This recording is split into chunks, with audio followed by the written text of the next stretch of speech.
Hello বন্ধুরা, SB learning YouTube চ্যানেলের পক্ষ থেকে আমি সুধাংশু সবাইকে জানাই আন্তরিক শুভেচ্ছা, অভিনন্দন এবং স্বাগতম। আশা করি সবাই ভালো রয়েছো।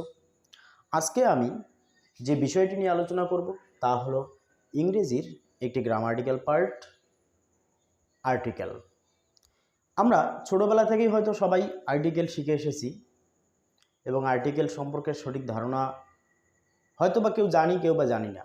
তারপরও বিভিন্ন ধরনের পরীক্ষার ক্ষেত্রে আমরা আর্টিকেলটা ভুল করে থাকি।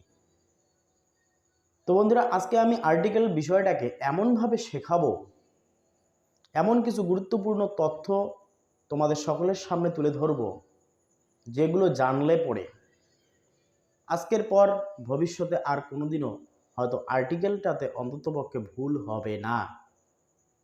তাই বন্ধুরা, ভিডিওটিকে না কেটে সম্পূর্ণ ভিডিওটিকে সময় দিয়ে ধৈর্য সহকারে দেখতে হবে। চলো শুরু করি।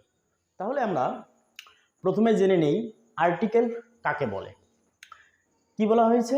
ইংরেজিতে নাউন বা প্রোনাউনকে নির্দিষ্ট বা অনির্দিষ্ট করে বোঝাতে নাউন বা প্রোনাউনের আগে যে এ, অ্যান এবং দা বসে, সেই এ, অ্যান এবং দাকে আর্টিকেল বলে।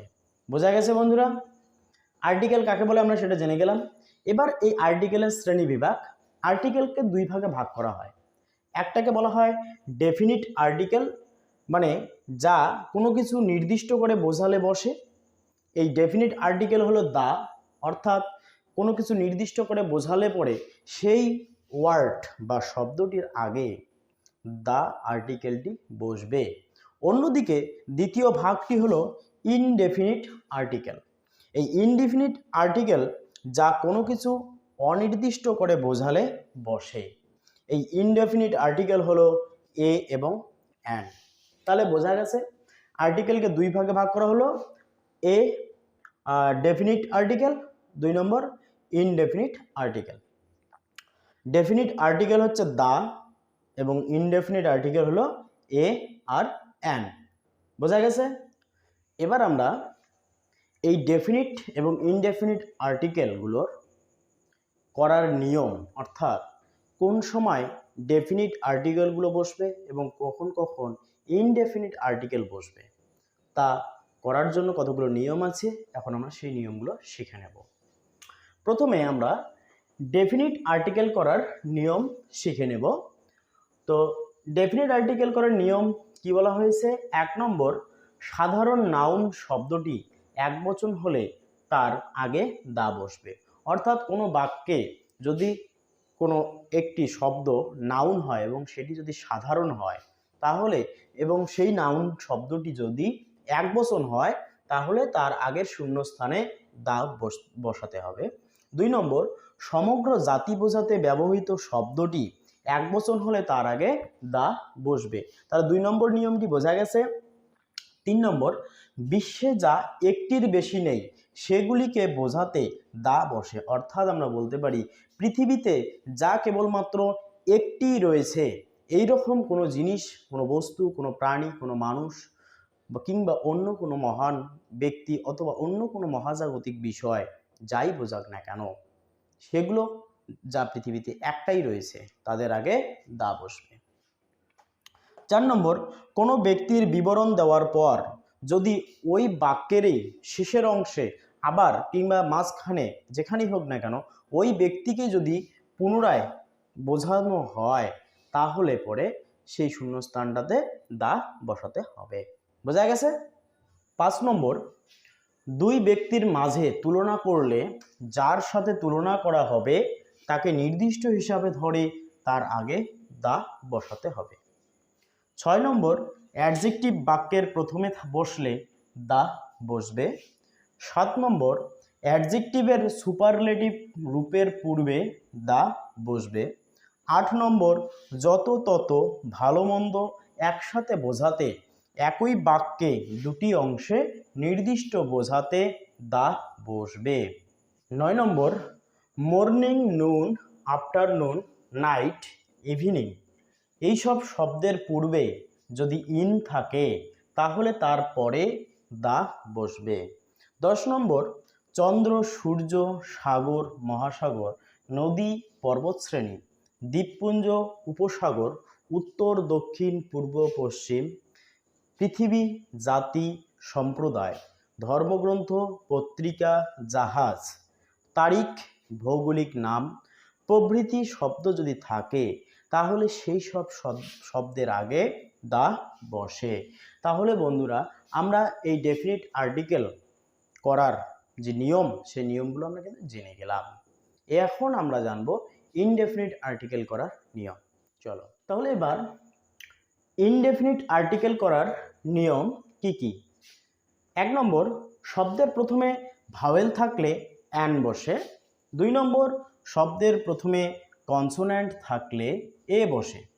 3 নম্বর, শব্দের প্রথমে ও কমা ইউ ভাওয়েল থাকলেও যদি সেই ভাওয়েলের উচ্চারণ ইউ বা ওয়া হয় তাহলে অ্যান না বসে এ বসে।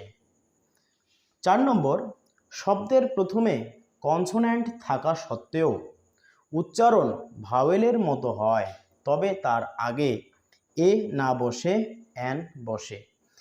বন্ধুরা এই যে দুটো নিয়ম 3 এবং 4 এই দুটো নিয়ম কিন্তু খুবই গুরুত্বপূর্ণ, মনে রাখতে হবে। শব্দের প্রথমে ভাওয়েল থাকা সত্ত্বেও অর্থাৎ ভাওয়েল ও এবং ইউ এই দুটো ভাওয়েল যদি থাকে এবং সেই শব্দটার উচ্চারণ যদি ইউ বা ওয়ার মতো হয় তাহলে তার আগে কিন্তু আমরা অ্যান বসালে ভুল করব, অ্যান না বসিয়ে এ বসাতে হবে। অন্যদিকে একই রকমভাবে শব্দের প্রথমে কনসোনেন্ট থাকা সত্ত্বেও সেই কনসোনেন্ট আলা শব্দটার যদি উচ্চারণ ভাওয়েলের মতো হয় তাহলে পরে তার আগে এ না বসে অ্যান বসে। 5 নম্বর নিয়ম, এক্সক্লামেটরি সেন্টেন্সে হোয়াট এর পর এ বসে।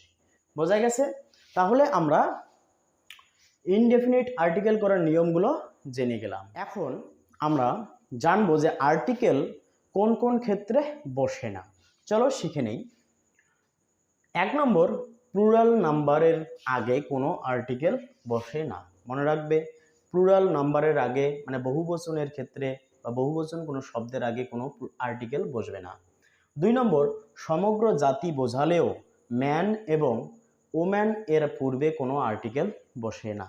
ভালো করে মনে রাখবে, সমগ্র জাতি বোঝালেও কিন্তু ম্যান এবং ওম্যান এই দুটো শব্দের আগে কোনো আর্টিকেল বসে না। 3 নম্বর, রোডের পূর্বে দা বসলেও স্ট্রিট বা অ্যাভিনিউ এর পূর্বে দা বসে না। এই নিয়ম কয়টি তোমরা ভালো করে মনে রাখবে। এখন কয়েকটি উদাহরণের মাধ্যমে আমরা এই আর্টিকেলটাকে ভালো করে বুঝে নেওয়ার চেষ্টা করি। আমরা আর্টিকেলের বেশ কিছু এক্সাম্পল লিখে নিয়েছি, আসো দেখি কিভাবে করতে হবে এবং কোথায় কি বসবে আমরা সেটা বসানোর চেষ্টা করি। 1 নম্বর, he is dash honest man. এখানে শূন্যস্থানের পরের শব্দটাকে লক্ষ্য করতে হবে। এখানে দেখো অনেস্ট শব্দটা প্রথম বর্ণটা কি আছে এইস, এটি একটি কিন্তু কনসোন্যান্ট, কিন্তু এর উচ্চারণটা অ অর্থাৎ এর মতো হচ্ছে, ভাওয়েলের মতো হচ্ছে। এ আসছে তার মানে ভাওয়েলের মতো হচ্ছে, তার জন্য এখানে এ না বসিয়ে কিন্তু কি বসবে অ্যান বসবে। বোঝা গেছে? 2 নম্বর, আই হ্যাভ ড্যাশ আমব্রেলা। তাহলে কি বলছে আই হ্যাভ ড্যাশ আমব্রেলা। এখানে আমব্রেলা শব্দটাতে ইউটা কি ভাওয়েল, তার মানে এখানে কি বসবে অবশ্যই ভাওয়েল থাকার জন্য অ্যান বসবে। 3 নম্বর, রাম ইজ ড্যাশ এমপি। দেখো বন্ধুরা, এই ধরনের যদি কোনো প্রশ্ন এসে থাকে শূন্যস্থানের পরের যে শব্দটা থাকবে সেটা কোনো সংক্ষিপ্ত নাম অর্থাৎ এমপি, এমএলএ, এসআই এরকম অনেক থাকতে পারে, তো সেই শব্দগুলোর পূর্বে নির্দিষ্ট করে আমরা অ্যান বসাবো, সর্বদাই সেগুলোর ক্ষেত্রে অ্যান বসবে। 4 নম্বর বলছে হি হ্যাজ ড্যাশ হেডএক। এখানে এইস কনসোন্যান্ট, তার জন্য তার আগে কি বসবে এ। 5 নম্বর, শি ইজ ড্যাশ ডক্টর। ডক্টরের ডি শব্দটা কি কনসোন্যান্ট, তার জন্য এখানে কি বসবে এ বসবে। 6 নম্বর, I want to take dash kilo of fish. এখানে কিলো শব্দের কেটা কি আছে কনসোনেন্ট, কি বসবে? এ। 7 নম্বর হোয়াট ড্যাশ বিউটিফুল লেডি। আমরা এক জায়গায় আর্টিকেল বসানোর নিয়মে পেয়েছিলাম যে হোয়াটের পরে কি বসবে? এ বসে, তাহলে আমরা কি লিখব? এ লিখব। 8 নম্বর he had dash cow. Cow শব্দটাতে দেখো সি, সি কি? কনসোনেন্ট, তার জন্য এখানে কি বসবে? এ বসবে। এবার নিয়মে আমরা পেয়েছিলাম যে কোনো একটি বাক্যে কোনো কিছুর সম্পর্কে বলার পর পরবর্তী বাক্যে যদি তার সম্পর্কেই বলা হয়, তাহলে সেখানে সেই পরবর্তী সেন্টেন্সটাতে সেই শব্দটাকে নির্দিষ্ট করে ধরে সেখানে দা বসাতে হবে। তার জন্য এখানে দেখো প্রথমে he had a cow, cow সম্পর্কে বলা হলো, তারপরে আবার সেই কাউ ড্যাশ কাউ ওয়াজ হোয়াইট, সেই কাউ সম্পর্কেই পরের বাক্যেও বর্ণনা দেওয়া হয়েছে। তার জন্য এখানে কি বসবে? নির্দিষ্ট করে বোঝানোর জন্য দা বসবে। বোঝা গেছে? 9 নম্বর we respect dash Ramayana. Ramayana হচ্ছে একটা ধর্মগ্রন্থ। আমরা নিয়মে পেয়েছিলাম ডেফিনিট আর্টিকেল বসানোর নিয়মে যদি কোনো ধর্মগ্রন্থের নাম থাকে তাহলে তার আগে দা বসবে, তাহলে এখানে কি বসবে? দা। 10 নম্বর dash more I give dash more you want. তাহলে এখানে কি বলা হয়েছে? কি বসবে? দা। নির্দিষ্ট করে বোঝানোর জন্য এখানেও দা বসবে।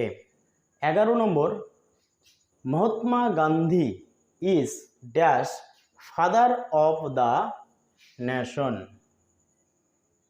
ফাদার অফ দ্য নেশন, তাহলে মহাত্মা গান্ধী ইজ, তারপরে কি বসবে? দা। নির্দিষ্ট করে মহাত্মা গান্ধীকে বোঝানো হচ্ছে, তার জন্য দা বসলো। 12 নম্বর Nelson Mandela is dash Gandhi of Africa, তাহলে এখানেও দা বসবে। 13 নম্বর dash USA is a developed country. এখানে ইউএস এর আগে কি বসবে? দা বসবে। এখন তোমরা প্রশ্ন করতে পারো যে একটু আগে আপনি বললেন যে যখন কোনো সংক্ষিপ্ত নাম থাকবে তখন তার আগে কি বসবে? অ্যান বসবে, কিন্তু এখানে দা বসলো কেন? কারণ হচ্ছে ইউএসএ একটা কান্ট্রি, অর্থাৎ উন্নত কান্ট্রির কথা বলা হচ্ছে, দেশের কথা বলা হচ্ছে, তার জন্য নির্দিষ্ট করে একটা দেশকে বোঝানো হচ্ছে, তার জন্যই এখানে কিন্তু অ্যান না বসে দা বসবে। 14 নম্বর we went to see dash Taj Mahal. Taj Mahal পৃথিবীতে একটাই রয়েছে, তার জন্য এর আগে দা বসবে। 15 নম্বর Rajesh dash cooks delicious food. তাহলে দেখো এখানে রাজেশ সম্পর্কে বলা হচ্ছে এবং রাজেশ নির্দিষ্ট করে বোঝানো হচ্ছে রাজেশকে, তার জন্য এখানে কি বসবে? দা। 16 নম্বর he is dash best student in the class. নিয়মে একটা বলা ছিল যে বাক্যের মধ্যে যদি অ্যাডজেক্টিভ সুপারলেটিভ ফর্মে থাকে তাহলে সেই সুপারলেটিভ ফর্মটির সামনে দা বসবে, তাহলে এখানে বেস্ট শব্দটা সুপারলেটিভ ফর্মে আছে, তার জন্য এখানে দা বসবে। 17 নম্বর he is on dash roof. এখানে ছাদের নিচে, তাহলে এখানে কি বসবে? দা বসবে। তাহলে বন্ধুরা আমরা আর্টিকেল কত প্রকার, আর্টিকেল কাকে বলে, আর্টিকেল বসানোর নিয়ম এবং বেশ কিছু উদাহরণের মধ্য দিয়ে আমরা আর্টিকেলের সম্পূর্ণ বিষয়টি কিন্তু ভালোভাবে জেনে গেলাম। আশা করি এই ক্লাসটি যারা সম্পূর্ণভাবে দেখবে তারা অবশ্যই ভবিষ্যতে আর কোনো পরীক্ষায় বা কোনো জায়গায় আর্টিকেল বসানো ভুল করবে না। তাহলে বন্ধুরা আজকের ক্লাস এখানেই শেষ করছি। আর ভিডিওটি ভালো লেগে থাকলে অবশ্যই লাইক কমেন্ট শেয়ার করবে, আর যারা আমার এই চ্যানেলে নতুন তারা অবশ্যই চ্যানেলটিকে সাবস্ক্রাইব করে পাশে থাকা বেল আইকন দিয়ে অল নোটিফিকেশন অন করে রাখবে পরবর্তী ভিডিও সবার আগে পাওয়ার জন্য।